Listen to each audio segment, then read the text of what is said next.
Hello guys, welcome back to our YouTube channel. അപ്പം നമ്മുടെ ഈ ഒരു കൊച്ചിയിലെ കണ്ടെയ്നേഴ്സ് ഇപ്പം ഫുള്ള് മുങ്ങിയിരിക്കുകയാണ്. കാരണം കപ്പൽ ഫുള്ള് മുങ്ങിയിരിക്കുകയാണ്.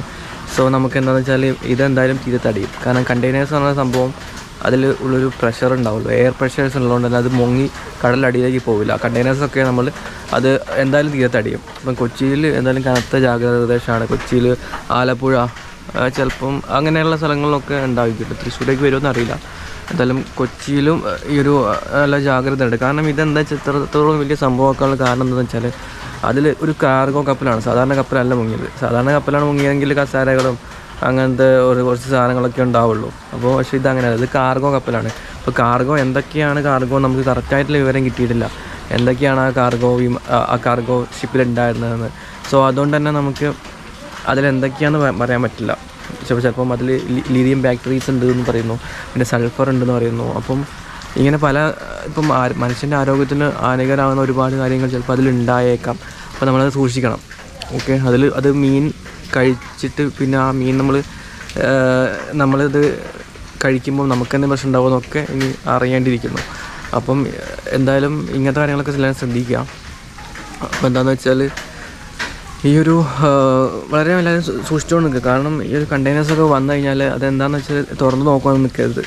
കണ്ടെയ്നേഴ്സിനുള്ളിൽ ചിലപ്പം എന്തെങ്കിലും പൊട്ടുന്ന സാധനങ്ങളായിരിക്കാം, വലിയ സ്ഫോടനങ്ങളാക്കി അത് മാറിയേക്കാം. കാരണം എന്താണെന്ന് വെച്ചാൽ ഈ ബാറ്ററീസും കാര്യങ്ങളൊക്കെ ആണെങ്കിൽ അത് പൊട്ടിത്തെറിക്കാൻ ചാൻസ് ഉണ്ട്. അത് കറക്റ്റായിട്ട് അതിൽ വെള്ളവും കയറിയിട്ടുണ്ട്. അപ്പം എന്തെങ്കിലുമൊക്കെ പ്രശ്നങ്ങൾ ഉണ്ടാവാൻ ചാൻസ് ഉണ്ട്. സോ നിങ്ങളെന്തായാലും സൂക്ഷിക്കുക. അപ്പം ആ ഒരു കൊച്ചി, അതുപോലെ തന്നെ ഒരു ആലപ്പുഴ തീരപ്രദേശത്തുള്ള എല്ലാവരും ഒന്ന് സൂക്ഷിച്ചിരിക്കുക. പരിചയമില്ലാത്ത കാര്യങ്ങളൊക്കെ കാണുകയാണെങ്കിൽ, എന്തെങ്കിലും പദാർത്ഥങ്ങൾ കാണുകയാണെങ്കിൽ അതെടുത്തിട്ട് കുട്ടികളൊക്കെ ശ്രദ്ധിക്കുക. കാരണം അതെടുത്തിട്ട് അത് കഴിക്കാൻ നോക്കുകയൊന്നും ചെയ്യരുത്. കുട്ടികളൊക്കെ ബീച്ചിൽ പോകുന്നവരും സൂക്ഷിക്കുക. അപ്പോൾ എന്തായാലും നമുക്ക് കോസ്റ്റ് ഗാർഡും അതുപോലെ തന്നെ നാവികസേനയൊക്കെ കറക്റ്റായിട്ട് ഇതിൻ്റെ പരിശോധന നടത്തുന്നുണ്ട്. എന്തായാലും ബാക്കി കണ്ടെയ്നേഴ്സ് എനിക്ക് തോന്നുന്നു രക്ഷപ്പെടുത്തി ഉണ്ടായിരിക്കണം. കപ്പൽ മുങ്ങിക്കൊണ്ടിരിക്കുകയായിരുന്നല്ലോ. സോ ബാക്കി കണ്ടെയ്നേഴ്സ് അവർ എടുത്തിട്ടുണ്ടാവുമെന്ന് വിചാരിക്കുന്നു. ഫുള്ളായിട്ട് മുങ്ങിയിട്ടുണ്ടാവില്ല തോന്നുന്നു. അപ്പം എന്തായാലും മറിഞ്ഞ കണ്ടെയ്നേഴ്സ് എന്തായാലും തീരെ തടിയാൻ തന്നെയാണ് ചാൻസ് ഉള്ളത് കേട്ടോ. അത് മുങ്ങിപ്പോകാൻ ചാൻസ് ഇല്ല. അപ്പോൾ അതിലുള്ള സൾഫറും കാര്യങ്ങളൊക്കെ ഉള്ളതുകൊണ്ട് തന്നെ എല്ലാവരും ഒന്ന് കരുതിയിരിക്കുക കേട്ടോ. അപ്പോൾ ഇതുവരെയാണ് ഇന്നത്തെ വീഡിയോ ചെയ്തത് കേട്ടോ. അപ്പം ഇതിപ്പോൾ നമുക്ക് എന്താ വെച്ചാൽ ഇപ്പം ഒരുപാട് പണി കിട്ടിയ ന്യൂസാണ് കേട്ടോ. അല്ലാത്തന്നെ നമുക്കൊരു പേടി ഉണ്ടായിരുന്നു ഈ ന്യൂസ് അറിഞ്ഞപ്പോൾ. ഇനി പാകിസ്ഥാൻകാരെ എന്തെങ്കിലും ഒരു സ്ഫോടനം ഉണ്ടാക്കാൻ പരിപാടിയാണോ എന്നൊക്കെ പേടി ഉണ്ടായിരുന്നു. പക്ഷെ അതൊന്നുമല്ല. ഇത് നോർമൽ ലൈബീരിയൻ കപ്പലാണ്. ലൈബീരിയൻ കൊടി വെച്ച കപ്പലാണ് കേട്ടോ. അതിൻ്റെ ആസ്ഥാനം എനിക്ക് തോന്നുന്നു യൂറോപ്പിലെത്തിയാവുന്നു ഈ കപ്പലിൻ്റെ ഉടമസ്ഥർ. അപ്പോൾ അതെന്നാലും അവർക്ക് എന്തായാലും ഇൻഷുറൻസ് കിട്ടും. കപ്പൽ മുങ്ങിക്കഴിഞ്ഞാൽ അവർക്ക് അതിൻ്റെ ഇൻഷുറൻസും കാര്യങ്ങളൊക്കെ കിട്ടും. അപ്പോൾ എമൗണ്ടും കിട്ടും. പക്ഷെ നമുക്കാണ് ഇപ്പോൾ പണിയായത്, കേരളത്തിലുള്ളവർക്കാണ് പണിയായിട്ടുള്ളത്.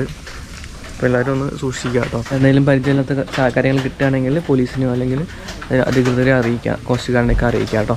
അപ്പോൾ ഇതുവരെയാണ് നമ്മുടെ വീഡിയോ ചെയ്തത്. അപ്പോൾ എല്ലാവർക്കും നമ്മുടെ വീഡിയോ ഇഷ്ടമായെന്ന് കരുതുന്നു. ഇഷ്ടമായാലും എല്ലാവരും സബ്സ്ക്രൈബ് ചെയ്തതുപോലെ തന്നെ എല്ലാവർക്കും ഷെയർ ചെയ്യുക കേട്ടോ. Yes, by.